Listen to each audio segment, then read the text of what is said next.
കൈ നോക്കി ലക്ഷണം പറയുന്ന വിദ്യ പണ്ടേ നമ്മുടെ നാട്ടിൽ സജീവമായിരുന്നു അല്ലെ. എന്നാ പൾസ് നോക്കി രോഗം കണ്ടുപിടിക്കുന്ന വിദ്യയാണ് ഇപ്പൊ ലേറ്റസ്റ്റ്. ഇതൊക്കെ എല്ലാവർക്കും പറ്റുമോ? അതൊരു അപാര കഴിവ് തന്നെയാണ് കേട്ടോ. കണ്ടോക്കെ.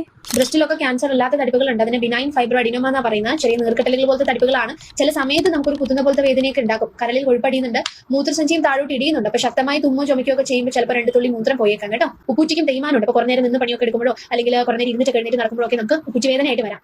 കൈകാൽവരലിലേക്ക് രക്തോട്ടക്കുറവുണ്ട്.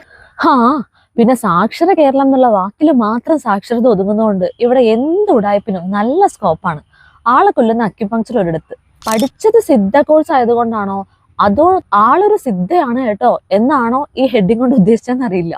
Specialised in pulse diagnosis. അതൊരു വല്ലാത്ത സ്പെഷ്യലൈസേഷൻ തന്നെയാണ്. പക്ഷേ എവിടെ ഈ കോഴ്സ് പഠിപ്പിക്കുന്നത് മാത്രം നോ ഐഡിയ. ഈ കയ്യിലെ പൾസ് എന്ന് പറയുന്നത് ഹൃദയം രക്തക്കുഴലിലൂടെ പമ്പ് ചെയ്യുന്നത് ജസ്റ്റ് അസസ് ചെയ്തിട്ട് കുറച്ച് ബേസിക് വിവരങ്ങൾ അറിയാനുള്ള ഒന്നാണ്. ഒരാളുടെ വൈറ്റൽ സൈൻ ആണത്. നമുക്കൊരു ബുദ്ധിമുട്ടുണ്ടാവുമ്പോൾ, ഫോർ എക്സാമ്പിൾ ഫീവർ, ഡീഹൈഡ്രേഷൻ, നമ്മളൊന്ന് എക്സസൈസ് ചെയ്യുമ്പോൾ ഒന്ന് പേടിക്കുമ്പോൾ പോലും ഈ പൾസിന്റെ എണ്ണത്തിൽ വ്യത്യാസം വരാം. സോ ആ റേറ്റ് മെഷർ ചെയ്യാം. നാടിമിടിപ്പിന്റെ ഋതം, എന്തെങ്കിലും ബീറ്റ് മിസ് ആവുന്നുണ്ടോ, കണ്ടക്ഷൻ ബ്ലോക്ക് ഉണ്ടോ, അതൊക്കെ അസസ് ചെയ്യാം. അതിന്റെ വോളിയം അസസ് ചെയ്യാം. ഇതല്ലാതെ ഉപ്പൂറ്റിക്ക് തേയ്മാനം ഉണ്ടെന്നോ, മൂത്രസഞ്ചി ഇടുന്നെന്നോ, മാറിലെ ഫൈബ്രോ അഡിനോസിസ് ഉണ്ടെന്നോ പൾസ് പറയില്ല. പിന്നെ പൾസ് ഡോക്ടർക്ക് ഒരു ഗുണമുണ്ട്. ആർക്കെങ്കിലും എപ്പോഴെങ്കിലും ഒക്കെ ആയിട്ട് വരുന്ന സിംറ്റംസ് വെച്ചാണ് ഈ അലക്കൽ. അതും ഒരു സ്പെസിഫിക് ടെസ്റ്റിൽ അവർ പറയുന്നത് ഇല്ലെന്ന് തെളിയിക്കാൻ പറ്റില്ല എന്നുള്ള ഉറപ്പോടെ.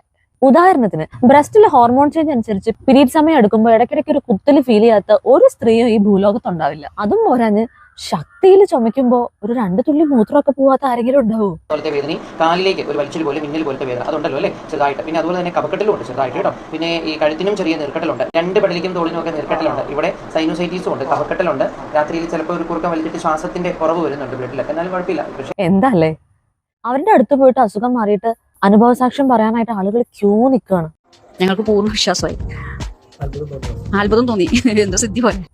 ഈ കാണുന്ന ഹോസ്പിറ്റലിലൊക്കെ പിന്നെ അസുഖം കണ്ടുപിടിക്കാൻ പറ്റാത്തത് കൊണ്ടും അസുഖം മാറാത്തത് കൊണ്ടായിരിക്കും ആരും സാക്ഷ്യം പറയാനില്ലാത്തത്. ആളുകളെ ഹാപ്പിയാണ്.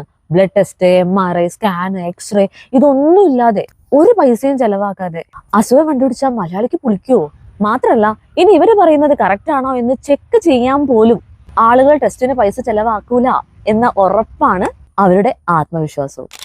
അപ്പൊ ഒന്നേ പറയാനുള്ളൂ, നിങ്ങളുടെ ആരോഗ്യം നിങ്ങളുടെ കയ്യിലാണ്. സ്വയം വഞ്ചിതരാവാതിരിക്കുക. നിങ്ങൾക്ക് എന്ത് തോന്നുന്നു?